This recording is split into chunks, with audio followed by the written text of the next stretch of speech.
ఇప్పుడు మనం పంజాబ్ స్టేషన్ గురించి మాట్లాడుకుందాం అండ్ కొన్ని కాన్సెప్ట్స్ ఈ లెసన్లో మనం కవర్ చేద్దాం. సో నా పేస్ అంటే నేను చెప్పే స్పీడ్ కనుక మీకు బాగా ఫాస్ట్గా అనిపిస్తే కొంచెం స్లో చేసుకొని చూడండి వీడియోని. అండ్ ఆబ్వియస్లీ చాలా స్లోగా అనిపిస్తుంది అంటున్నారు కాబట్టి చాలామంది, if you feel that my speed is very low, speed increase చేసుకొని వీడియో చూడండి. I hope you get benefit from this video ఏదో ఒక విధంగా. సో స్టార్ట్ చేద్దాం. At the other end of India another movement for autonomy was taking shape in the state of Punjab. Autonomy అంటే ఏం చెప్పుకున్నాం, వేరే వాళ్ళు మనల్ని కంట్రోల్ చేయకుండా మనల్ని మనం ఏం చేయాలి అనేది మనం డిసైడ్ అవ్వడం, మనల్ని మనం రూల్ చేసుకోవడం, దీన్ని అటానమీ అంటాం. ఓకేనా? సో ఈ అటానమీ కోసం పంజాబ్ అనే స్టేట్లో కూడా ఒక మూమెంట్ అనేది, ఒక ఉద్యమం అనేది స్టార్ట్ అయిందంట. దాని గురించి ఇప్పుడు చదువుకుందాం. Here too, the difference in language and religion of the dominant population became a point of mobilization. So ఇక్కడ డామినెంట్ గా ఉండే పాపులేషన్ ఎవరైతే ఉన్నారో, ఎక్కువ నెంబర్స్ లో ఉండే పీపుల్ ఎవరైతే ఉన్నారో పంజాబ్ లో, వాళ్ళ లాంగ్వేజ్ కానీ రిలీజియన్ కానీ దాన్ని అడ్డం పెట్టుకొని ఈ మూమెంట్ ని స్టార్ట్ చేశారంట. Here also the grouse was that the contribution of the state was being ignored. Grouse అంటే ఏంటంటే కంప్లైంట్. ఇక్కడ కంప్లైంట్ ఏంటి అంటే, ఈ స్టేట్ కూడా ఇండియా యొక్క డెవలప్మెంట్కి కాంట్రిబ్యూట్ చేస్తుంది, కానీ మా స్టేట్కి సరిపోను గుర్తింపు రావట్లేదు, ఇగ్నోర్ చేస్తున్నారు అని చెప్పేసి చెప్పారు. They also believed that the state had received an unfair bargain when it was created. So ఇంకోటి ఏమి నమ్ముతున్నారు అంటే, ఈ స్టేట్స్ ఎప్పుడైతే క్రియేట్ చేశారో వాళ్ళకి రావాల్సినవన్నీ సరిగ్గా రాలేదు అని చెప్పేసి చెప్తున్నారు. It lead claims to the new capital city of Chandigarh which remained a union territory directly administered by the centre. వాళ్ళు ఏం అడిగారు అంటే, చండీగఢ్ అనేది యూనియన్ టెరిటరీ, దాన్ని సెంట్రల్ గవర్నమెంట్ అనేది కంట్రోల్ చేస్తూ ఉంటుంది. వీళ్ళు ఏం అడుగుతున్నారంటే, చండీగఢ్ అనేది మాకు కొత్త క్యాపిటల్ లాగా కావాలని చెప్పేసి అడిగారు. Punjab also claimed more water from Bhakra Nangal dam and greater recruitment of six in the army. ఇవన్నీ వాళ్ళ డిమాండ్స్. సో మాకు ఇదివరకు కరెక్ట్గా మా స్టేట్ని క్రియేట్ చేయలేదు, చండీగఢ్ అనేది మాకు క్యాపిటల్గా కావాలి, అండ్ పంజాబ్కి బాక్రానంగల్ డ్యామ్ నుంచి ఇంకా ఎక్కువ వాటర్ రావాలి, మాకు ఇప్పుడు ఇచ్చే వాటర్ న్యాయంగా సరిపోవట్లేదు, సో ఇంకా ఎక్కువ వాటర్ కావాలి అని డిమాండ్ చేస్తున్నారు. అండ్ పంజాబ్లో ఎక్కువగా ఉండేది ఎవరు? సిక్స్. ఓకేనా? So Sikh community, Sikh people ఎక్కువగా ఉంటారు. సో వాళ్ళని ఆర్మీలో ఎక్కువగా రిక్రూట్ చేసుకోవాలి, ఇంకా ఎక్కువ నెంబర్స్లో ఇంపార్టెన్స్ ఇచ్చి రిక్రూట్ చేసుకోవాలని చెప్పేసి డిమాండ్ చేశారు. The Akali Dal had passed a set of resolutions in 1978 during the Janata Party rule in the center, calling upon the central government to implement them. So ఇట్లా కొన్ని రిజల్యూషన్స్ పాస్ చేశారు, కొన్ని సెట్ ఆఫ్ రిక్వెస్ట్ అనేవి pass చేసి 1978లో ఎప్పుడైతే Janata party అనేది సెంటర్లో rule చేస్తుందో ఇండియాని, అప్పుడు కొన్ని డిమాండ్స్ ఇచ్చేసి వాటిని ఇంప్లిమెంట్ చేయమని చెప్పారు అకాలీదళ్ వాళ్ళు. అంటే పంజాబ్లో ఈ ఉద్యమం చేసే పార్టీ వాళ్ళు. ఓకేనా? It's most significant demand was to amend the constitution to give more powers to the states and ensure greater decentralisation of powers. So వీళ్ళ మోస్ట్ ఇంపార్టెంట్ డిమాండ్ ఏంటి అంటే, కాన్స్టిట్యూషన్ని అమెండ్ చేసి, కాన్స్టిట్యూషన్ని మార్చి సవరణ చేసి, స్టేట్స్ ఏవైతే ఉంటాయో స్టేట్స్కి ఇంకా ఎక్కువ పవర్ ఇవ్వాలి, ఇంకా ఎక్కువ పవర్ ఇచ్చి సెంటర్ ఎక్కువగా కంట్రోల్ చేయకూడదు, స్టేట్ గవర్నమెంట్కి ఎక్కువ కంట్రోల్ ఉండాలి అని చెప్పేసి ఆ విధంగా కాన్స్టిట్యూషన్ని అమెండ్ చేయమని రిక్వెస్ట్ చేశారు. వాళ్ళు ఏం రాశారో లెటర్లో చూద్దాం. The Shiromani Akali Dal empathetically urges upon the Janata government to take cognizance of the different linguistic and cultural sections, religious minorities, and also the voice of millions of people, and recast the constitutional structure of the country on real and meaningful federal principles to obviate the possibility of any danger to the unity and integrity of the country, and further to enable the states to play a useful role for progress and prosperity of the Indian people in their respective areas by a meaningful exercise of their powers. See, ఒక్క sentence ఎంత పెద్దగా ఉందో. So 1 by 1 చెప్తాను. శిరోమణి అకాలీదళ్ వాళ్ళు అంటే ఆ party, ఆ ఉద్యమాన్ని నడిపించే పార్టీ వాళ్ళు ఎంపథెటికల్లీ అంటే రెస్పెక్ట్ఫుల్ గా మిమ్మల్ని కూడా అర్థం చేసుకుంటూ చెప్పేది ఏంటి అంటే, జనతా గవర్నమెంట్ కాగ్నిజెన్స్ తెలుసుకోవాలి, అవగాహన పెంచుకోవాలి వీటి గురించి డిఫరెంట్ లాంగ్వేజెస్ కి సంబంధించిన పీపుల్ ఉన్నారు, డిఫరెంట్ కల్చర్స్ కి రిలీజియన్స్ కి సంబంధించిన పీపుల్, మైనారిటీస్ ఉన్నారు. వాళ్ళందరి వాయిస్ ని తెలుసుకొని కాన్స్టిట్యూషన్ ని మార్చాలి, recast the constitutional structure of the country అనే real and meaningful federal principles, ఇంకా గొప్ప ప్రిన్సిపల్స్ మీద కాన్స్టిట్యూషన్ ని చేంజ్ చేయాలి. ఫెడరల్ ప్రిన్సిపల్స్ అంటే ఏంటి అంటే, స్టేట్ కి సెంట్రల్ గవర్నమెంట్ కంటే స్టేట్ గవర్నమెంట్ కి ఎక్కువ కంట్రోల్ ఉండేదాన్ని ఫెడరల్ ప్రిన్సిపల్స్ అంటారు. సో అలా ఉండేటట్టు obviate the possibility of any danger, అంటే ఏ డేంజర్ రాకుండా చూసుకోవడానికి ఇట్లా కాన్స్టిట్యూషన్ ని చేంజ్ చేయమని చెప్పేసి చెప్తున్నారు. సో దీనివల్ల ఏంటంటే స్టేట్ గవర్నమెంట్స్ ఏవైతే ఉంటాయో అవి ఇండియా యొక్క టోటల్ కంట్రీ యొక్క ప్రోగ్రెస్ కి ప్రాస్పెరిటీకి దోహదపడతాయని చెప్పేసి చెప్తున్నారు. సో ఇట్లా రిక్వెస్ట్ రాశారు. ఫైనల్లీ దీని నుంచి మనకు అర్థమయ్యేది ఏంటంటే, స్టేట్ గవర్నమెంట్స్ ఏవైతే ఉంటాయో వాటికి ఎక్కువ పవర్స్ ఇవ్వండి అని చెప్పేసి రిక్వెస్ట్ చేస్తున్నారు. With the increasing electoral competition between the SAD and the Congress, things took a turn for the worse. So Punjab లో ఏంటి అంటే, ఎస్ఏడి అంటే ఏంటి, శిరోమణి అకాలీ దళ్, గుర్తుపెట్టుకోండి, శిరోమణి అకాలీ దళ్. సో పంజాబ్ లో 2 parties, major parties, Shiromani Akali Dal and Congress.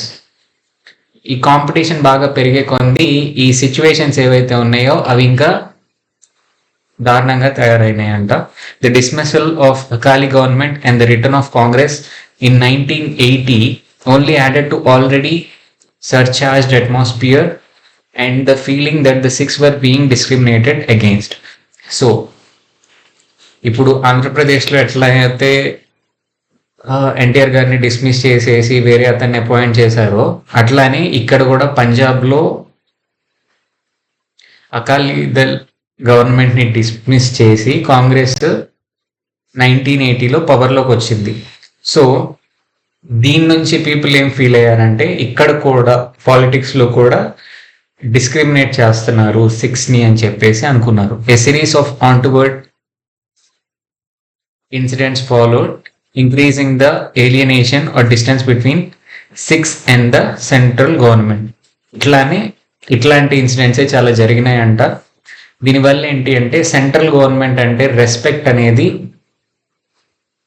పోయింది. సిక్స్ కి సెంట్రల్ గవర్నమెంట్ మీద రెస్పెక్ట్ పోయింది, అండ్ వాళ్ళ మధ్య ఎనిమిటీ అండ్ డిస్టెన్స్ అనేది పెరుగుతూ వచ్చింది. బింద్రన్ వాలే, the leader of the group of militant Sikhs, began to preach separatism and also demanded the formation of a six-state Khalistan. బింద్రన్ వాలే, మీరు ఇది అండర్లైన్ చేసి పెట్టుకోండి, ఇతను ఏం చేశాడంటే, మిలిటెంట్ సిక్స్ అంటే నక్సలైట్స్ ఎవరైతే ఉంటారో, బాగా సిక్స్ లోనే ఇంకా బాగా స్ట్రాంగ్ ఫీలింగ్స్ ఉన్న వాళ్ళు ఏంటంటే, వాళ్ళకి లీడర్ అతను ఏం చెప్పాడంటే సపరేటిజం ప్రీచ్ చేశాడు. అంటే ఇండియా నుంచి మనం సపరేట్ అయిపోవాలి అని చెప్పేసి అందరూ చెప్తూ ఉండేవాడు. అండ్ ఏం డిమాండ్ చేసేవాడు అంటే, సిక్స్ కి ఒక సపరేట్ కంట్రీ అనేది ఫామ్ అవ్వాలి, దాని పేరు ఖాలిస్తాన్ అనే పేరుతో సపరేట్ కంట్రీ ఫామ్ అవ్వాలని చెప్పేసి డిమాండ్ చేస్తూ ఉండేవాడు, అందరికి చెప్తూ ఉండేవాడు. This was a period of intense turmoil in the state. So ఆ టైంలో స్టేట్ అనేది చాలా హాట్ సిచ్యువేషన్ లో ఉంది. హాట్ అంటే మామూలుగా సన్ రావటం వల్ల హాట్ కాదు, టెన్షన్ అనేది ఎక్కువగా ఉంది ఆ స్టేట్ లో. The militants try to impose an orthodox life code on all six and even non six of Punjab. ఈ మిలిటెంట్స్ అంటే నక్సలైట్స్ ఎవరైతే ఉంటారో పంజాబ్ లో, వాళ్ళు సిక్స్ మీద and non six of Punjab అంటే సిక్స్ కాని వాళ్ళ మీద కూడా కొన్ని set of orthodox life code అంటే ఏంటంటే కొన్ని రూల్స్ ఇట్లానే మీరు బ్రతకాలి అని చెప్పేసి ఇంపోజ్ చేశారు. అంటే ఆ ఇట్లా తలెత్తి చూడకూడదు, అందరూ తలకి అది కట్టుకోవాలి, అట్లా కొన్ని ఆర్థడాక్స్ రూల్స్ అనేవి, రిలీజియస్ రూల్స్ అనేవి ఇంపోజ్ చేశారు అందరి మీద. There was also a communal colour of to the conflict. Communal పరంగా కూడా ఈ కాన్ఫ్లిక్ట్ అనేది నడుస్తుంది. ఇదేంటి అంటే people belonging to non Sikh communities were subjected to communal attacks. అంటే కమ్యూనిటీస్ పరంగా కూడా ఇక్కడ టెన్షన్స్ అనేవి ఉన్నాయి. అదేంటంటే నాన్ సిక్ కమ్యూనిటీస్ అంటే సిక్స్ కాని వాళ్ళ మీద కమ్యూనల్ అటాక్స్ అనేవి జరిగేవి. అంటే చాలా మంది గుంపుగా వచ్చి వాళ్ళని అటాక్ చేయడం అట్లా చేస్తూ ఉండేవాళ్ళు. All this finally culminated in the occupation of golden temple by 6 separatist groups and the army had to intervene to vacate the premises. ఇక్కడ ఏమైందంటే దీనంతటికి ఎండ్ ఏంటి అంటే ఎప్పుడు అయిపోయింది అంటే ఈ సిక్ సపరేటిస్ట్ గ్రూప్స్ ఎవరైతే ఉన్నారో, ఎవరైతే మాకు సపరేట్ స్టేట్ కావాలి, సిక్స్కి స్పెషల్గా ఒక కంట్రీ కావాలి, మాకు ఎక్కువ పవర్ కావాలి అనే వాళ్ళంతా వాళ్ళు ఏం చేశారు, గోల్డెన్ టెంపుల్ అని చెప్పేసి సిక్స్కి సంబంధించిన ఒక టెంపుల్ ఉంది, అందరికీ తెలిసే ఉంటుంది. సో ఆ టెంపుల్లోకి వెళ్ళి ఆక్యుపై చేసేసారు దాన్ని. సో తర్వాత ఏమైంది, ఇండియన్ ఆర్మీ వెళ్ళి వాళ్ళని వెకేట్ చేసింది, లైక్ ఫైరింగ్ ఇవన్నీ చేసి. This was seen as an act of desecration of the holiest shrine of the Sikhs and increase their alienation. దీన్ని పీపుల్ ఎట్లా చూశారు, గవర్నమెంట్ ఎట్లా చూసింది, నక్సలైట్స్ ని పట్టుకుందాం టెంపుల్లోకి వెళ్ళి, వాళ్ళు టెన్షన్స్ పెంచుతున్నారు స్టేట్లో, పీస్ లేదు స్టేట్లో, టెన్షన్స్ పెంచుతున్నారు కాబట్టి వాళ్ళని పట్టుకుందాం, అప్పుడు టెన్షన్స్ తగ్గిపోతాయి అని చెప్పేసి టెంపుల్లోకి వెళ్ళి వాళ్ళని పట్టుకున్నారు, లేకపోతే షూట్ చేశారు. బట్ బయటికి ఎట్లా కనిపించిందంటే డీసెక్రేట్ చేశారు. గోల్డెన్ టెంపుల్ హోలియెస్ట్ అంటే చాలా గొప్ప దానిలాగా చూస్తారంట సిక్స్. సో దాంట్లోకి ఆర్మీ వాళ్ళందరూ వెళ్ళి అందరినీ షూట్ చేయడం వల్ల దాన్ని నెగిటివ్గా చూశారు పీపుల్ అంతా.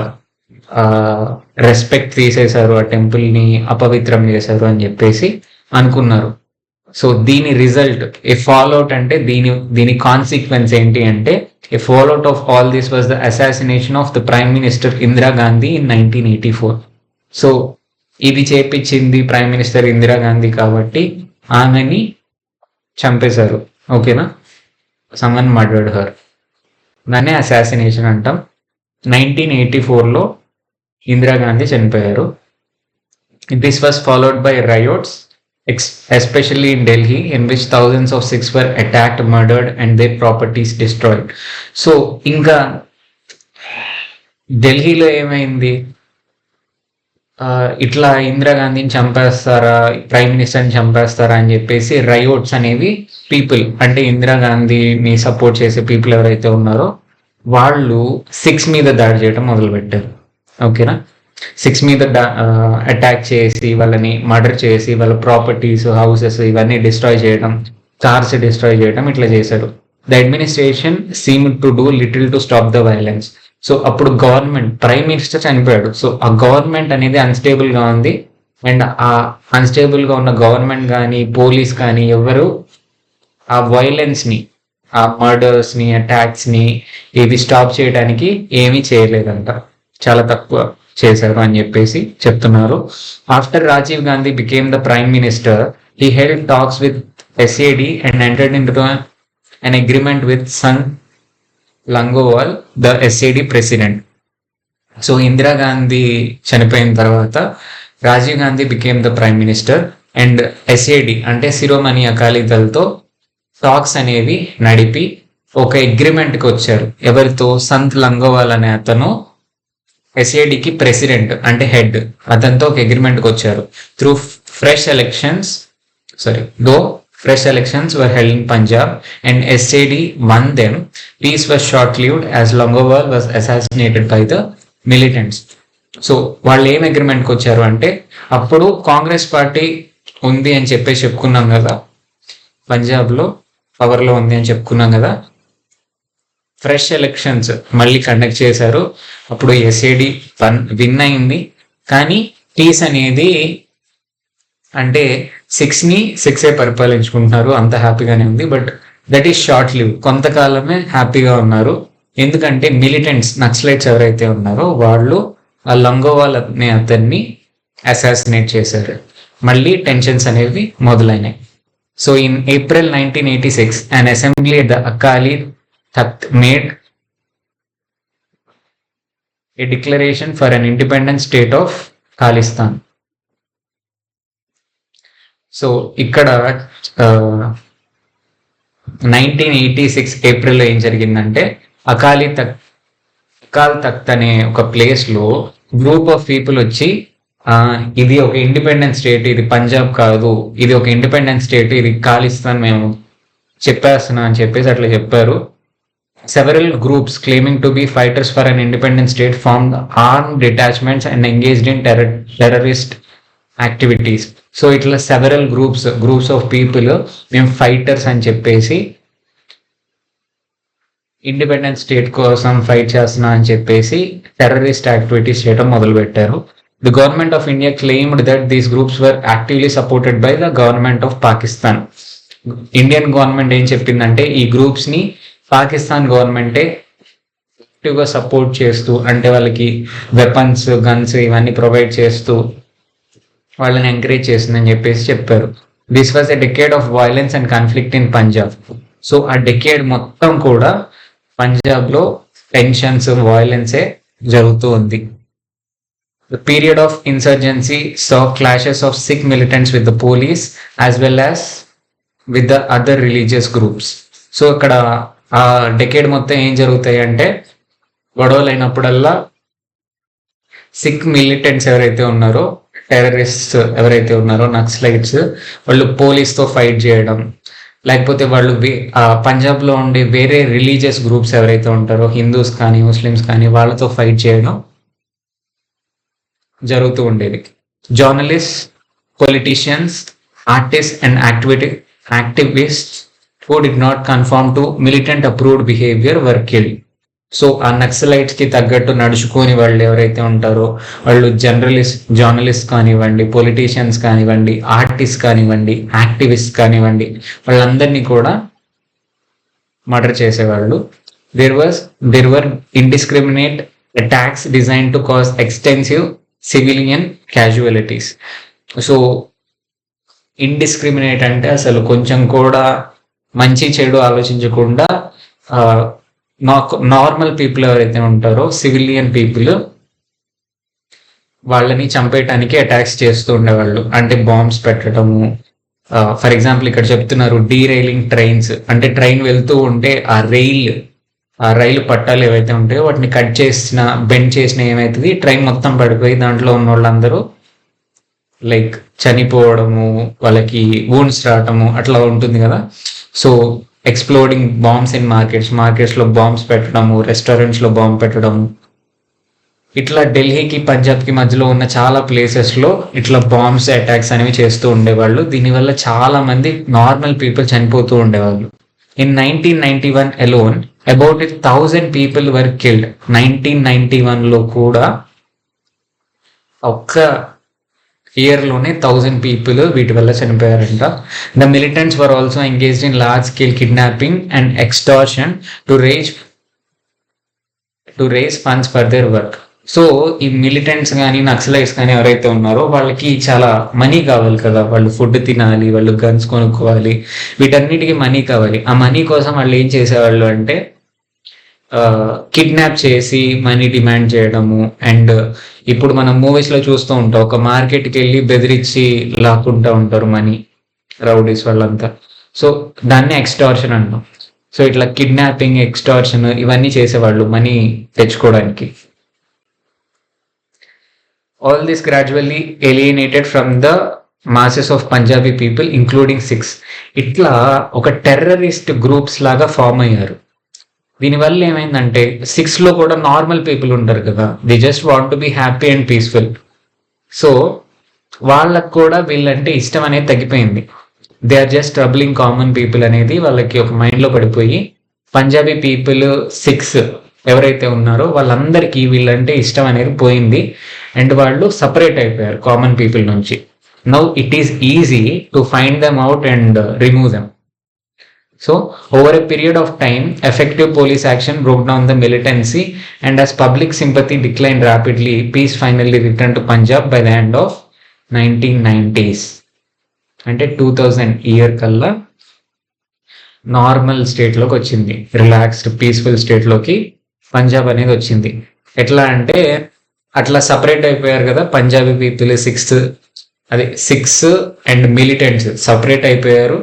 సో ఆ మిలిటెంట్స్ని ఈ పోలీస్ వాళ్ళు మంచిగా యాక్షన్ తీసుకొని వాళ్ళని రిమూవ్ చేసేసారు. సో ఫైనల్లీ పంజాబ్ అనేది పీస్ఫుల్ స్టేట్లోకి వచ్చింది. However the government used very harsh methods for the separation of militancy in Punjab, many of which are seen as violations of constitutional rights of sections.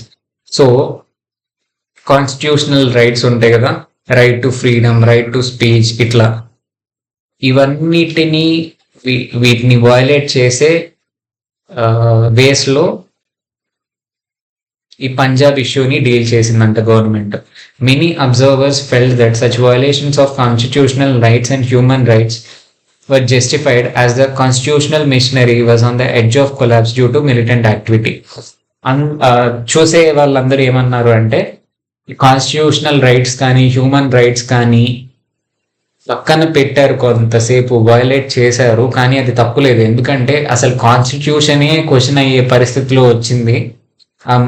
Naxalites వీళ్ళంతా వచ్చేసి అసలు separate Punjab కావాలి అని చెప్పేసి సో మచ్ ఆఫ్ వయలెన్స్ అనేది create చేస్తున్నారు, disturbance అనేది create చేస్తున్నారు. కాబట్టి కాన్స్టిట్యూషనే ఒక క్వశ్చన్ మార్క్ లాగా మారినప్పుడు ఇట్లా constitutional rights human rights violate చేసినా తప్పులేదు అని చెప్పేసి చెప్పారు. Even judges were afraid of passing adverse judgements on the militants for the fear of reprisals by them.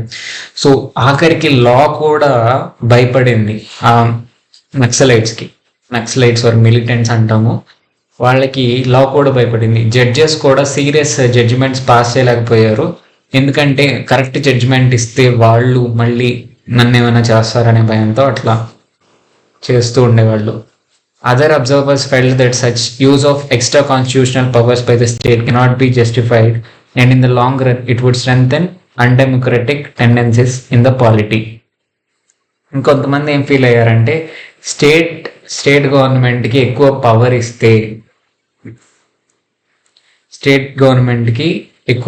ఇస్తే,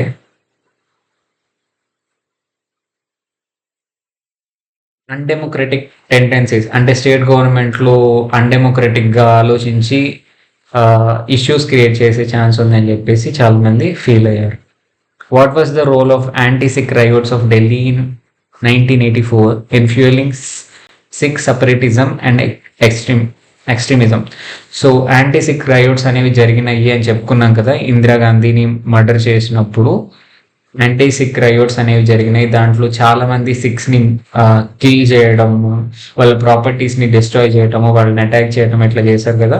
సో దానివల్ల టోటల్గా ఇండియా అంటేనే కొంచెం ఒక సపరేట్ ఫీలింగ్, ఎనిమీ ఫీలింగ్ అనేది సిక్స్లో ఫామ్ అయింది.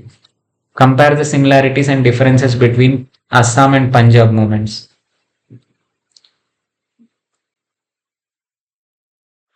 సిమిలారిటీస్ డిఫరెన్సెస్ గురించి అడుగుతున్నారు.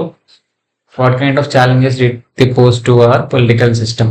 సో అస్సాంలో ఏంటి అంటే, సో ఈ రెండిట్లో సిమిలారిటీ ఏంటి అంటే they want more power for themselves, అంతే. That is the similarity. Difference ఏంటి అంటే అస్సాంలో వేరే గ్రూప్ ఆఫ్ పీపుల్ ఉన్నారు, వాళ్ళని బయటికి పంపించేయండి అని చెప్పేసి ఫీలింగ్. పంజాబ్లో ఏంటంటే వేరే గ్రూప్ ఆఫ్ పీపుల్ ఉన్నారు అని ఒకటి ఉంది, బట్ సిక్స్ని చాలా తక్కువగా ట్రీట్ చేస్తున్నారు, రెస్పెక్ట్ లేకుండా ట్రీట్ చేస్తున్నారు అనే ఫీలింగ్ ఎక్కువ ఉంది. వాళ్ళకి రావాల్సినవి అన్నీ వాళ్ళకి ఇవ్వలేదు అనే ఫీలింగ్ అనేది ఎక్కువ ఉంది. Did the way government handle the two problems strengthen or weaken democratic polity or weakened? So ఈ టూ సిచ్యువేషన్ని గవర్నమెంట్ హ్యాండిల్ చేసిన విధానము మన డెమోక్రసీని స్ట్రెంగ్థెన్ చేసిందా, వీకెన్ చేసిందా? ఇప్పుడు ట్రీట్ చేసిన విధానం ఎక్కడైనా ఆర్మీని యూటిలైజ్ చేశారు. ర్యాష్ వేలో వెళ్ళారు. But if they didn't solve the issue, ఏదో ఒక విధంగా ఆ ఇష్యూని వాళ్ళు సాల్వ్ చేయలేదు అంటే అసలు డెమోక్రసీ అనేది పోతుంది ఆ రీజియన్స్లో, ఇంకా వైలెన్స్ అనేది పెరుగుతుంది. So they handle it somehow.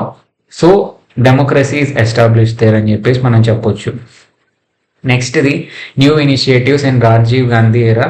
The Congress led by Rajiv Gandhi one an unprecedented victory in the elections. So Indira Gandhi చనిపోయిన తర్వాత రాజీవ్ గాంధీ ప్రైమ్ మినిస్టర్ అయ్యారని మనందరికీ తెలుసు. సో కాంగ్రెస్ పార్టీ ఫుల్గా విన్ అయింది. Rajiv Gandhi began a piece initiative in Punjab, Assam and Mizoram and also in neighbouring country of Sri Lanka. So peace కి ఎక్కువ importance ఇచ్చారు అండ్ ఈ స్టేట్స్ లో పీస్ తీసుకురావడానికి రాజీవ్ గాంధీ కృషి చేశారు. సో ఏ స్టేట్స్ అంటే మనం మాట్లాడుకున్న పంజాబ్, అస్సాం అండ్ దాంతోపాటు మిజోరాం. అండ్ మన కంట్రీలోనే కాకుండా వేరే కంట్రీలో కూడా పీస్ ని తీసుకురావడానికి ట్రై చేశారు. India sent its army to maintain peace between the warring parties, separatist Tamils and Sinhalese government. But this turned out to be a misadventure as it was not accepted either by the Tamils or the Sri Lankan government, and the force was finally withdrawn in 1989. So శ్రీలంకలో కూడా piece ని తీసుకురావడానికి try చేశారు. ఎందుకంటే శ్రీలంకలో piece లేకపోవటం వల్ల ఎక్కువ నెంబర్ ఆఫ్ పీపుల్ తమిళనాడుకి మైగ్రేట్ అవుతూ ఉన్నారు, ఇల్లీగల్ గా మైగ్రేట్ అవుతూ ఉన్నారు. దానివల్ల ఇండియా పాపులేషన్ ప్రాబ్లం ఇంకా పెరుగుతుంది కాబట్టి శ్రీలంకలో పీస్ తీసుకురావడానికి ట్రై చేశారు. అక్కడ ఇష్యూ ఏంది అంటే సపరేటిస్ట్ తమిళ్స్, అంటే 2 లాంగ్వేజెస్ మాట్లాడతారు, ఒకటి తమిళ్ ఒకటేమో సిన్హల్. ఓకేనా? సో తమిళ్ వాళ్ళు ఏమంటారు, శ్రీలంకలో ఉన్న తమిళ్ వాళ్ళు ఏమంటారంటే మాకు సపరేట్ స్టేట్ కావాలి అని చెప్పేసి అంటూ ఉంటారు. సో ఆ గవర్నమెంట్ కి, అంటే శ్రీలంకన్ గవర్నమెంట్ కి ఆ తమిళ్స్ కి మధ్యలో క్లాషెస్ అనేవి జరుగుతూ ఉంటాయి. సో దాన్ని కంట్రోల్ చేయడానికి ఇండియన్ ఆర్మీని పంపించారు రాజీవ్ గాంధీ. బట్ అది శ్రీలంకన్ గవర్నమెంట్ కి నచ్చలేదు, తమిళ్స్ కి నచ్చలేదు. సో ఫైనల్లీ ఆ ఆర్మడ్ ఫోర్సెస్ ని విత్డ్రా చేసుకున్నారు, మళ్ళీ వెనక్కి తెప్పించారు. Rajiv Gandhi realise that despite all the attention to the development in the country, much of it did not reach the real beneficiaries. Rajiv Gandhi ఏం చెప్పారు అంటే మనం చాలా ఎఫర్ట్ పడుతున్నాం కంట్రీని డెవలప్ చేయడానికి, కానీ ఆ డెవలప్మెంట్ అనేది ఎవరి దగ్గరికి వెళ్ళాలో వాళ్ళకి రీచ్ అవ్వట్లేదు అని చెప్పేసి చెప్పారు. ఒక ఫేమస్ స్పీచ్ లో రాజీవ్ గాంధీ ఏం చెప్పారు అంటే out of every rupee spent on the poor barely 15 paise reaches them. మనం పూర్ పీపుల్ మీద ఖర్చు పెట్టే ప్రతి 1 రూపీలో 15 పైసలు 15 పైసలు కూడా వాళ్ళకి రీచ్ అవ్వట్లేదు అని చెప్పేసి చెప్పారు. It highlighted the fact that despite huge increases in development expenditure, the story of poor remained the same. So, ఈ డెవలప్మెంట్ కోసం మనం ఎంత ఖర్చు పెట్టినా కూడా పూర్ పీపుల్ పూర్ గానే ఉంటున్నారు, ఎందుకంటే అది వాళ్ళకి రీచ్ అవ్వట్లేదు అని చెప్పేసి చెప్పారు. The fact that most people who had been poor and marginalised, including women, Dalits and tribals, were not getting access to the fruits of development. So ఎవరికైతే మనం డెవలప్మెంట్ కావాలనుకుంటున్నాము, ఎగ్జాంపుల్ ఉమెన్, దళిత్స్, ట్రైబల్స్, వాళ్ళకి డెవలప్మెంట్ యొక్క fruits అందట్లేదు అని చెప్పేసి అన్నారు. He also realise that there needed to be a sea change in the way things were being done. ఒక పెద్ద మార్పు, సముద్రం అంత మార్పు అనేది రావాలి అని చెప్పేసి చెప్పారు మన సిస్టంలో. Rajiv Gandhi felt that the best way to do this was to ensure the participation of mass of people in governance by activating the Panchayati Raj institutions. So ఇక్కడ ఇష్యూ ఏంటి, 15 పైసే కూడా రీచ్ అవ్వట్లేదు అంటే హై లెవెల్స్ లో corruption అనేది జరుగుతుంది, అంటే hire ఆఫీషియల్సే దాన్ని కరప్ట్ చేసేసుకొని పీపుల్ కి రీచ్ అవ్వకుండా చేస్తున్నారు అనేది ఉంది. సో రాజీవ్ గాంధీ ఏమి ఆలోచించారు అంటే విలేజ్ లెవెల్లో పంచాయతీ రాజ్ ఇన్స్టిట్యూషన్స్ పెట్టినట్లయితే ఆ విలేజ్ హెడ్ గవర్న్ చేస్తాడు. సో ఆ డెవలప్మెంట్ యాక్టివిటీస్ కోసం వచ్చే ఫండ్స్ ఏ మినిస్టర్కో స్టేట్కో వెళ్లకుండా డైరెక్ట్గా పంచాయత్ రాజ్ హెడ్కి వస్తాయి. ఓకేనా? అప్పుడు డైరెక్ట్గా పీపుల్కి చాలా దగ్గరగా వస్తాయి ఆ ఫండ్స్. అప్పుడు మధ్యలో జరిగే లాస్ అనేది తగ్గుతుంది అని చెప్పేసి అనుకున్నాడు. However, many state governments, especially those run by opposition parties, felt that it was an attempt to bypass them and reduce their powers. కానీ కాంగ్రెస్ కి అగేన్స్ట్ గా ఉండి స్టేట్స్ ని లీడ్ చేస్తున్న పార్టీస్ ఏవైతే ఉంటాయో వాళ్ళకి ఇది నచ్చలేదు. వాళ్ళు ఏమనుకున్నారు, మా నుంచి ఇంకా పవర్ ని తీసేసి డైరెక్ట్ గా విలేజ్ హెడ్స్ చేతిలో పెడుతున్నారు అని చెప్పేసి అనుకున్నారు. In the economic sphere too, Rajiv Gandhi attempted to chart a different course. His government's first budget in 1985 moved towards more liberalized system by removing some of the checks and controls that were in place. So, economy paranga అంటే ఆర్థికంగా కూడా రాజీవ్ గాంధీ చాలా కొత్త వేలో వెళ్ళటం మొదలు పెట్టాడు. 1985లో Rajiv Gandhi government యొక్క ఫస్ట్ బడ్జెట్ అనేది చేశారు. ఆ బడ్జెట్ లో ఇంటర్నేషనల్ ట్రేడ్ గా కానీ ఇండియాలో ఉన్న టాక్సెస్, చెక్స్, కంట్రోల్స్ వాటిని చాలా వరకు తగ్గించారు. దానివల్ల బిజినెస్ అనేది ఎక్కువ ఫ్రీ ఫ్లోగా జరుగుతూ ఉంటుంది అని చెప్పేసి. Rajiv Gandhi was also convinced that India needed to adapt itself to the new technologies emerging in the world, especially the computer and telecommunication technologies. Rajiv Gandhi ఏది బాగా నమ్మారు అంటే ప్రపంచంలో అప్పుడప్పుడే ఎమర్జ్ అవుతున్న టెక్నాలజీస్ ఏవైతే ఉన్నాయో వాటన్నిటిని ఇండియా అనేది అడాప్ట్ చేసుకోవాలి, అలవాటు చేసుకోవాలి. Especially computer and telecommunication technologies. ఇప్పుడు మనం క్లాస్ వింటున్నాము అంటే అప్పుడు రాజీవ్ గాంధీ చేసిన విజన్ కూడా దాంట్లో ఒక పార్టే. ఓకేనా? సో ఆ టెలికమ్యూనికేషన్ రివల్యూషన్ ని రాజీవ్ గాంధీ తీసుకొచ్చారు ఇండియాలో. He initiated what is called the telecom revolution in India, which spread the network of telephonic communication in the country using satellite technology. So ఈ టెలిఫోనిక్ కమ్యూనికేషన్ మనకి చిన్నప్పుడు వైడ్ టెలిఫోన్స్, శాటిలైట్ ఫోన్స్ ఏవైతే ఉంటాయో వాటన్నిటిని కూడా ఈ రాజీవ్ గాంధీనే స్టార్ట్ చేశారంట. So he started something called telecom revolution in our country. అంటే టెక్నాలజీని వాడటం నేర్పించాడు, కంట్రీకి స్టార్ట్ చేశాడు.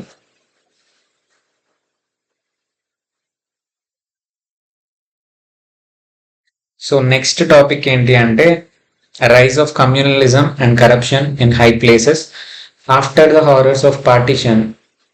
సరే, ఈ హెడ్డింగ్ గురించి మాట్లాడుకుందాం. Rise of communalism and corruption in high places.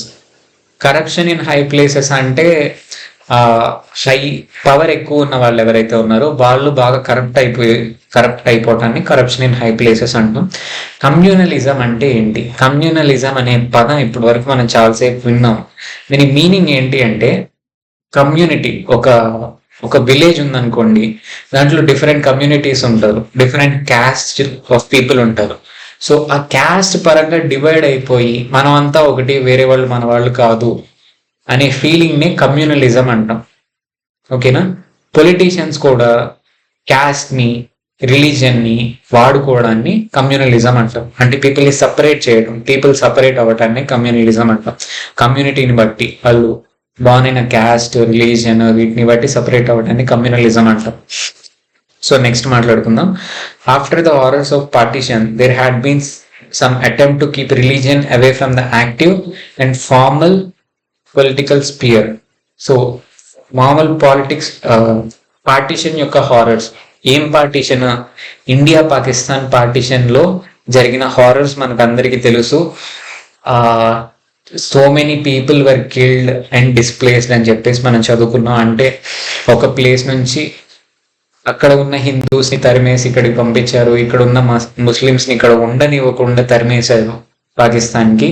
ఈ ప్రాసెస్ లో చాలా మంది చనిపోయారు, ఇబ్బంది పడ్డారు, అది మనకు అందరికీ తెలుసు.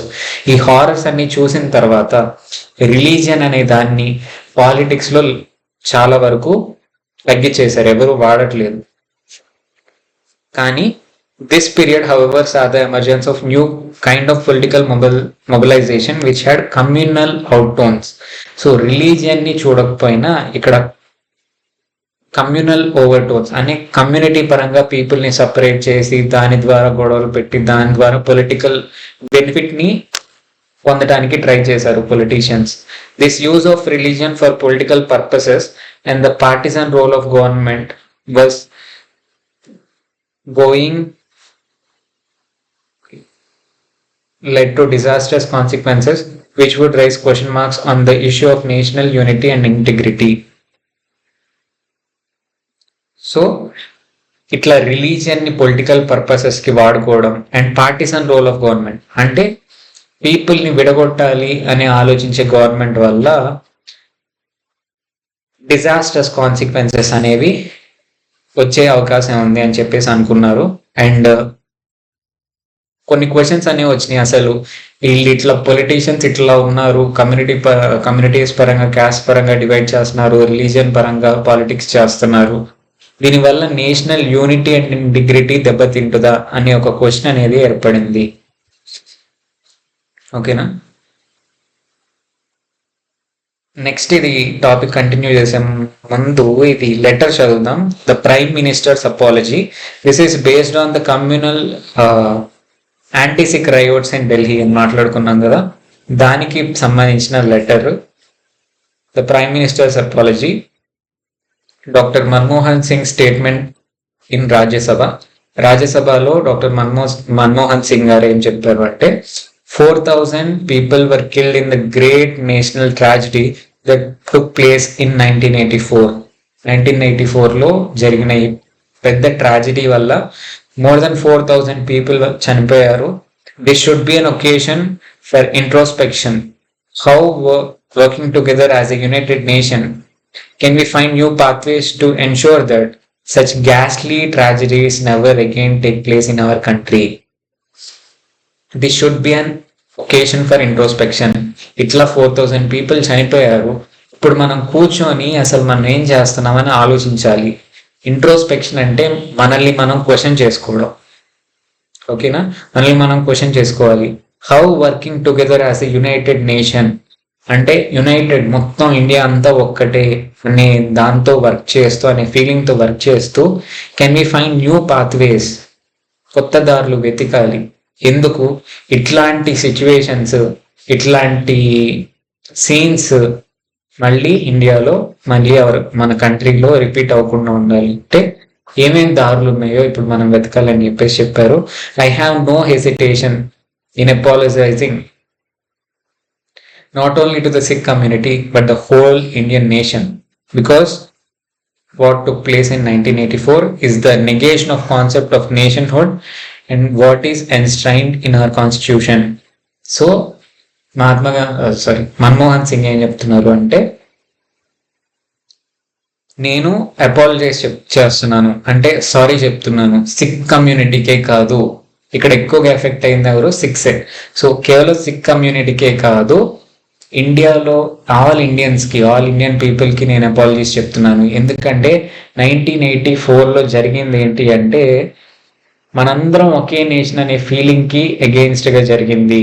మన కాన్స్టిట్యూషన్లో లేని విధంగా ప్రవర్తించింది మన నేషన్. సో దానికి బాధ్యత వహిస్తూ నేను సారీ చెప్తున్నాను అని చెప్పేసి చెప్తున్నారు. So I'm not standing on any false prestige, నేనేదో మూర్ఖంగా గర్వపడట్లేదు, ఫాల్స్ ప్రెస్టేజ్ ఏది లేదు. On behalf of our government, on behalf of the entire people of the country, I bow my head in shame that such a thing took place. నా తల ఉంచుకుంటున్నాను. ఈ government on the behalf of government అంటే ఈ government తరపున and ఈ whole Indian people తరపున నేను ఈ సిచ్యువేషన్ జరిగినందుకు ఇట్లా 4,000 people ఒక రైయోట్లో చనిపోయినందుకు నా తల నేను వంచుకుంటున్నానని చెప్పేసి చెప్తున్నారు. But sir there are ebbs, there are tides in the affairs of nations. But ఇంకో మాట ఏం చెప్తున్నారంటే ఎత్తుపల్లాలు అనేవి ప్రతి కంట్రీలో ఉంటూనే ఉంటాయి. ప్రతి కంట్రీలో ఇష్యూస్ వస్తూనే ఉంటాయి, ఎత్తుపల్లాలనే ఉంటూనే ఉంటాయి. The past is with us. Past లో ఏం జరిగిందో మనకు తెలుసు, మన మైండ్ లో ఉంది, మన హార్ట్స్ లో ఉంది. We cannot rewrite the past. Past ని మనం చేంజ్ చేయలేము, తిరగరాయలేము. But as human beings we have the will power and we have the ability to write better future for all of us. కానీ హ్యూమన్ బీయింగ్స్ లాగా మనం ఏం చేయగలుగుతామంటే, మనకి ఆ కెపాసిటీ దేనికి ఉందంటే బెటర్ ఫ్యూచర్ ని మనందరం రాయగలం అని చెప్పేసి చెప్పారు. So what is the most important message in the speech? ఈ స్పీచ్ లో మీకు వచ్చిన మెసేజ్ ఏంటి? Most important message, first thing, we don't want such situations to repeat again. We all are a united nation. మనందరం యూనిటీగా ఉన్న ఒక country, and అట్లాంటి issues, అట్లాంటి గొడవలు మళ్ళీ రాకూడదు. What signals does this speech send out? A signal, ఏం feelings ని పంపిస్తుంది ఈ స్పీచ్? ఎంపతి. ఎంపతి అంటే సింపతి, అంటే ఒకళ్ళని అంటే వేరే వాళ్ళని అర్థం చేసుకోగలగడాన్ని ఎంపతి అంటాం. సో ఆ ఎంపతిని అనే ఎమోషన్ ని పంపిస్తుంది ఈ speech. Why is it important that prime minister made this speech? Prime minister ఈ స్పీచ్ చేయడం ఎందుకు ఇంపార్టెంట్ అనుకుంటున్నారు? ఫస్ట్ది, సిక్ కమ్యూనిటీ అంటే సిక్ పీపుల్ కానీ పంజాబ్ పీపుల్ కానీ కొంచెం ఏలియనేటెడ్ గా ఫీల్ అవుతున్నారు, మనల్ని సపరేట్ గా చూస్తున్నారు అనే దాని ఫీలింగ్ లో ఉన్నారు. అందుకని అపాలజైజ్ చేయడం చాలా ఇంపార్టెంట్. వాళ్ళకి జరిగిన లాస్ కి వాళ్ళు అపాలజైజ్ చెప్పడం చాలా ఇంపార్టెంట్. అండ్ కంట్రీకి ఒక మెసేజ్ చెప్తున్నారు, ఇట్లా ఒక చిన్న మనం అందరం ఒకటి కాదు అనే ఫీలింగ్ తో ఇంతమందిని చంపేశారు. సో ఆ ఫీలింగ్, ఇప్పటి నుంచి ఆ ఫీలింగ్ తో అందరం ఒకటే అనే ఫీలింగ్ తో ముందుకు వెళ్దాం, ఇట్లాంటి సిచ్యువేషన్ జరగకుండా చూద్దాం అని చెప్పేసి చెప్తున్నారు. So at that point of time it is important to give that speech.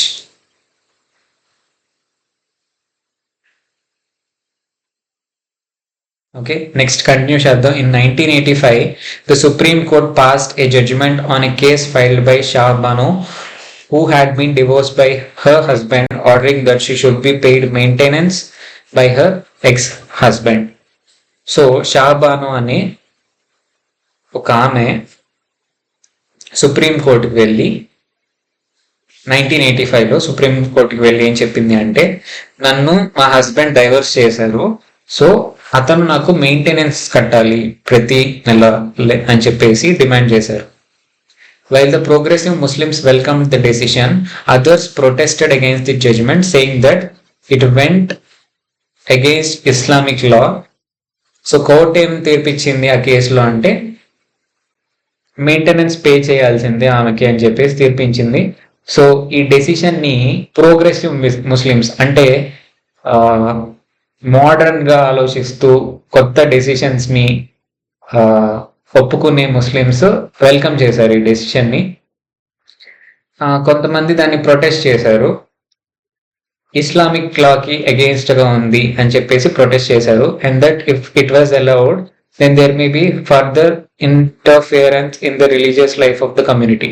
So ఏదో చిన్నదే కదా అని వదిలేస్తే ఇంకా ఇస్లాం కి సంబంధించిన చాలా లాస్ గవర్నమెంట్ మార్చేస్తుంది అని చెప్పేసి వాళ్ళు ఫీల్ అయ్యారు. The leaders of women's movement and those who stood for reform within the Muslim society argued that this would help to reverse the gross injustice being meted out to Muslim women who were divorced unilaterally by their husbands. Unilaterally divorced by their husbands అంటే ఇప్పుడు wife and husband ఇద్దరు ఒప్పుకొని divorce చేసుకోవడం ఒకటి, నాకు ఒకళ్ళంటే నాకు ఇష్టం లేదు, నేను ఆమెను వదిలేస్తానని చెప్పేసి హస్బెండ్ డివోర్స్ చేసేసాడు అనుకోండి, అంటే ఒకవైపు ఒకళ్ళే బాగా నాకు ఇష్టం లేదని వదిలేస్తే దాన్ని యూనిలేటరల్ డైవర్స్ అంటారు. సో అట్లా యూనిలేటరల్ డైవర్స్ వల్ల ముస్లిం ఉమెన్ అనేవాళ్ళు చాలా ఇంజస్టిస్, చాలా అన్యాయానికి గురవుతున్నారు అని చెప్పేసి ఇద్దరు ఫీల్ అవుతున్నారు. ఎవరు? ఉమెన్స్ మూవ్మెంట్ ని నడిపే లీడర్స్ అండ్ ముస్లిం సొసైటీలో కొంచెం చేంజ్ రావాలి, ఇంకొంచెం మంచి రూల్స్ రావాలి అని కోరుకునే వాళ్ళు కూడా దీనికి సపోర్ట్ చేస్తున్నారు. వీళ్ళకి ఇంజస్టిస్ జరుగుతుంది, యూనిలేటరల్ గా డివోర్స్ చేస్తున్నారు హస్బెండ్స్ అని చెప్పేసి, అట్లా డివోర్స్డ్ ఉమెన్ కి ఇంజస్టిస్ జరుగుతుంది అని చెప్పేసి ఫీల్ అవుతున్నారు. The government came under pressure of the orthodox sections and enacted a new law in 1986 which let off Muslim husbands and permitted Muslim religious bodies to pay maintenance to divorced women for a short period of 3 months. So orthodox sections అంటే మాకు changes ఏమి వద్దు, ముస్లిం లాకి against గా మాకు rule తేవద్దు అని వాళ్ళ ప్రెషర్తో government ఏం చేసిందంటే 1986 లో కొత్త లా తీసుకొచ్చింది. అదేంటంటే ముస్లిం హస్బెండ్స్ పే చేయాల్సిన అవసరం లేదు, కానీ ముస్లిం రిలీజియస్ బాడీస్ ఏవైతే ఉంటారో, ముస్లిం హెడ్స్, మాస్క్స్, ఆ రిలీజియస్ బాడీస్ ఏవైతే ఉంటాయో, అంటే క్రిస్టియన్స్ కి చర్చ్ ఎట్లా ఉంటుందో అట్లా ఆ రిలీజియస్ బాడీస్ డివోర్స్డ్ ఉమెన్ కి 3 months వరకు మెయింటెనెన్స్ పే చేయాలి అని చెప్పేసి రూల్ ని తీసుకొచ్చారు. This was widely seen as compromising before religious orthodoxy and ignoring the interest of women of the community. ఇది ఎట్లా కనిపిస్తుంది చూడటానికి, ఆర్థడాక్సీని ఇంకా పెంచుతున్నారు, అంతేగాని ఆ కమ్యూనిటీలో ఉమెన్ కి ఇంజస్టిస్ జరుగుతుంది అనేది ఆలోచించట్లేదు అని చెప్పేసి బయటికి కనిపించింది. Around the same time some sections of Hindus had begin A campaign for building A temple for lord Rama in Ayodhya. ఇదే టైంలో అయోధ్యలో లార్డ్ రామ టెంపుల్ బిల్డ్ చేయాలని చెప్పేసి క్యాంపెయిన్ చేయడం మొదలు పెట్టారు కొన్ని groups of Hindus in the place of the controversial construction Babri Masjid. So ఈ కన్స్ట్రక్షన్ లార్డ్ రామ టెంపుల్ ఎక్కడ కట్టాలని చూస్తున్నారు అయోధ్యలో అంటే, కాంట్రవర్సీలో ఉన్న బిబ్రీ మసీద్ అనేది ఒకటి ఉంది. కాంట్రవర్సీ ఏంటి అంటే, లార్డ్ రామ టెంపుల్ ఉండేది ఇదివరకు అక్కడ, దాన్ని కూల్ చేసి మసీద్ కట్టారు అని కాంట్రవర్సీలో నడుస్తున్న ప్లేస్ లో మళ్ళీ లార్డ్ రామ టెంపుల్ కట్టాలని చెప్పేసి కొన్ని హిందూ గ్రూప్స్ అనేవి ఫామ్ అయినాయి. They claim that it was the birth place of lord Rama and it has been build by destroying the earlier temple. ఆ బిబ్రీ మసీద్ ఉన్న ప్లేస్ లో అది రాముడు పుట్టిన ప్లేస్, ఇదివరకు ఉన్న టెంపుల్ ని డిస్ట్రాయ్ చేసి మసీద్ కట్టారని చెప్పేసి చెప్పారు. ద కస్టోడియన్స్ ఆఫ్ బిబ్రీ మసీద్ denied this and claim that it was a place of worship for Muslims. ఆ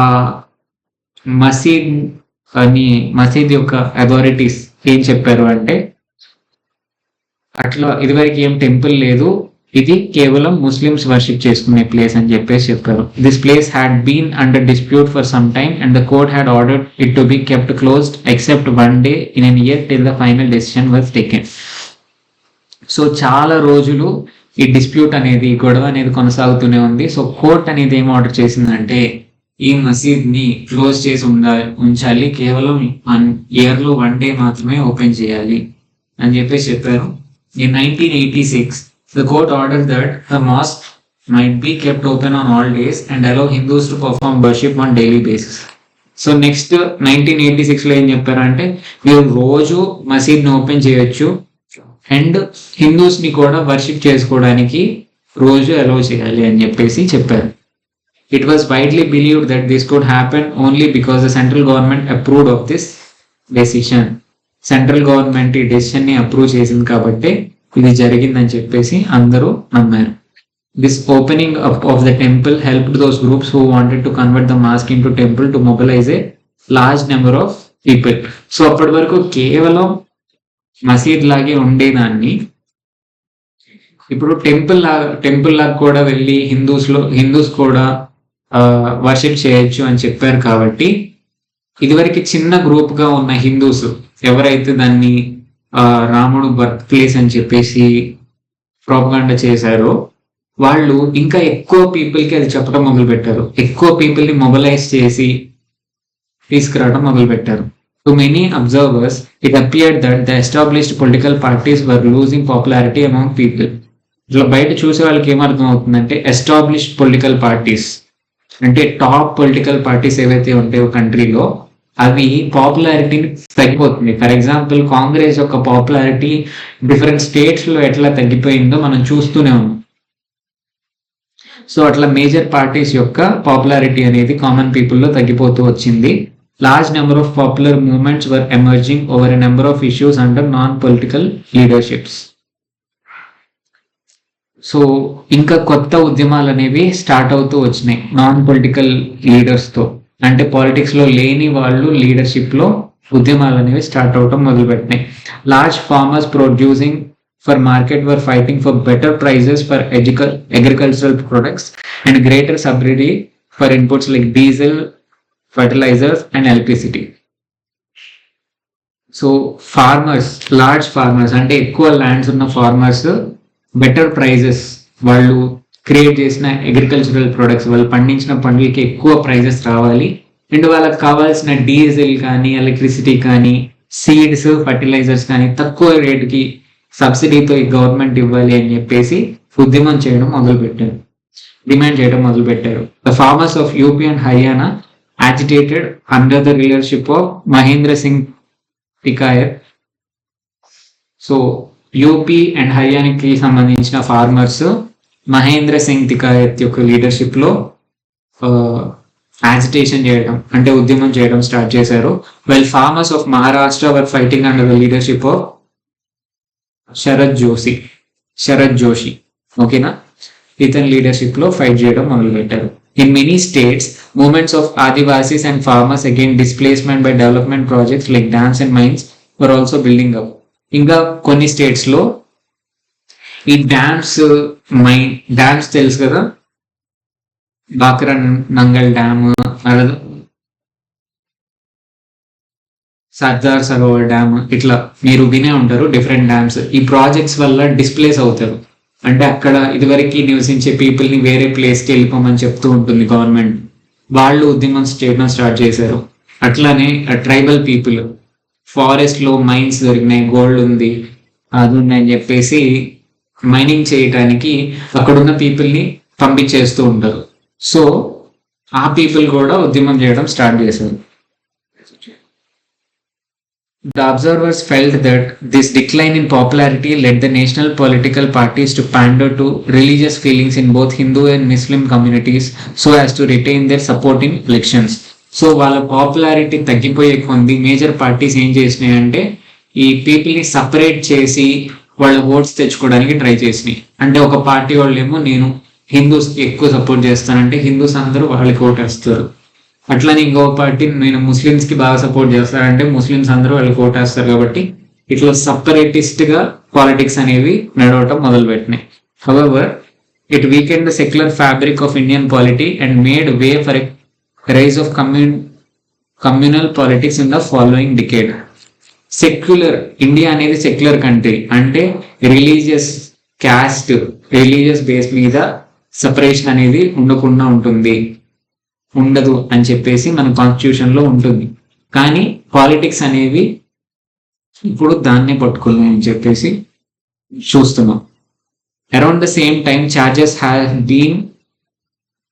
began to be levied against several leaders that had directly or indirectly received bribes from Swedish manufacturers of guns that were being supplied to Indian Army. So ఇక్కడ ఏంటి అంటే Indian ఆర్మీకి వచ్చే guns లో Sweden country, Sweden అనేది ఒక country, Swedish manufacturers అంటే Sweden లో గన్స్ ని మ్యానుఫ్యాక్చర్ చేసేవాళ్ళు పొలిటీషియన్స్ కి, హై లెవెల్లో ఉండే లీడర్స్ కి బ్రైబ్స్ అంటే లంచాలు ఇచ్చి ఇండియన్ ఆర్మీకి గన్స్ సప్లై చేస్తున్నారు అని చెప్పేసి చాలా మంది మీద కంప్లైంట్స్ అనేవి, పోలీస్ ఛార్జెస్ అనేవి వచ్చినాయి.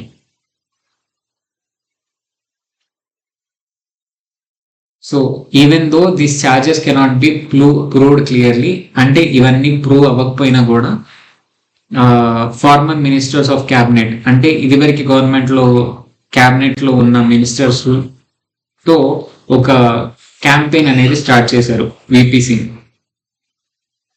అంటే ఇట్లా క్యాంపెయిన్ చేసి పీపుల్ అందరికి చెప్తున్నారు ఇట్లా వీళ్ళందరూ కరప్ట్ అయిపోయారు అని చెప్పేసి. The issue of corruption in administration and in political circles became the main plank of election campaign for non-Congress political forces in the next elections held in 1989. So వాళ్ళ campaign ఏంటి అంటే ఈ కాంగ్రెస్ పార్టీ కానీ major parties అన్ని కూడా corrupt అయిపోయారు, వాళ్ళ leaders అందరు కరప్ట్ అయిపోయారు, ఈ పాయింట్ మీద ఎలక్షన్ క్యాంపెయిన్స్ ని రన్ చేసినాయి నాన్ కాంగ్రెస్ పార్టీ, అంటే కాంగ్రెస్ పార్టీ కాకుండా మిగతా పార్టీస్ అన్ని కూడా కాంగ్రెస్ పార్టీ లీడర్స్ అందరూ కరప్ట్ అయిపోయారు అని చెప్పేసి క్యాంపెయిన్స్ ని రన్ చేసినాయి ఫర్ ఎలక్షన్స్ హెల్డ్ ఇన్ 1918. ఈ ఎలక్షన్స్ కోసం జరిగిన క్యాంపెయిన్స్ లో మేజర్ పాయింట్ ఏంటి అంటే కాంగ్రెస్ పార్టీ లీడర్స్ కరప్ట్ అయిపోయారు కాబట్టి వాళ్ళని మీరు ఎన్నుకోకూడదు అని చెప్పేసి. Once the non-Congress parties, irrespective of their differences among themselves, got together, it became difficult for the Congress to win. So non Congress parties ఏవైతే ఉన్నాయో చిన్న చిన్న పార్టీస్ అన్ని దగ్గరికి వచ్చినాయి. వాళ్ళ డిఫరెన్సెస్ అన్నిటిని పక్కన పెట్టేసి దగ్గరికి రావటం వల్ల కాంగ్రెస్ అనేది విన్ అవ్వడం చాలా కష్టమైంది. Though Congress return with the highest number of seats, it did not have enough seats to form a government on its own. So finally elections జరిగినాక highest number of seats Congress కి వచ్చినాయి, కానీ government form చేయడానికి సరిపోయిన seats Congress దగ్గర లేవు. So the first coalition government led by VP Singh's Janata Dal was form. So different parties అన్ని కలిసి ఒక పార్టీ ఫామ్ అయ్యి మెజారిటీ తెచ్చుకొని గవర్నమెంట్ ఎస్టాబ్లిష్ చేసే దాన్ని కోalition గవర్నమెంట్ అంటారు. సో నెక్స్ట్ వీడియోలో నేను చెప్పాను దీని గురించి, ఎరా ఆఫ్ కోalition పార్టీస్ పాలిటిక్స్ గురించి చెప్పిన వీడియోలో చెప్పాను. సో ఫైనల్లీ జనతా దళ్ అనే పార్టీ అంటే విపి సింగ్ ప్రైమ్ మినిస్టర్ గా కోalition గవర్నమెంట్ అనేది ఫామ్ అయింది. ఫస్ట్ కోalition గవర్నమెంట్ ఇండియాలో ఫామ్ అయింది ఆఫ్టర్ 1989 ఎలక్షన్స్. సో ఇక్కడ ఆపేద్దాం. నెక్స్ట్ పొలిటికల్ కాన్సర్న్స్ నుంచి నెక్స్ట్ వీడియోలో డిస్కస్ చేద్దాం. I hope you like this video. మీకు ఏమైనా క్వశ్చన్స్ ఉంటే కామెంట్స్లో అడగండి. Thank you.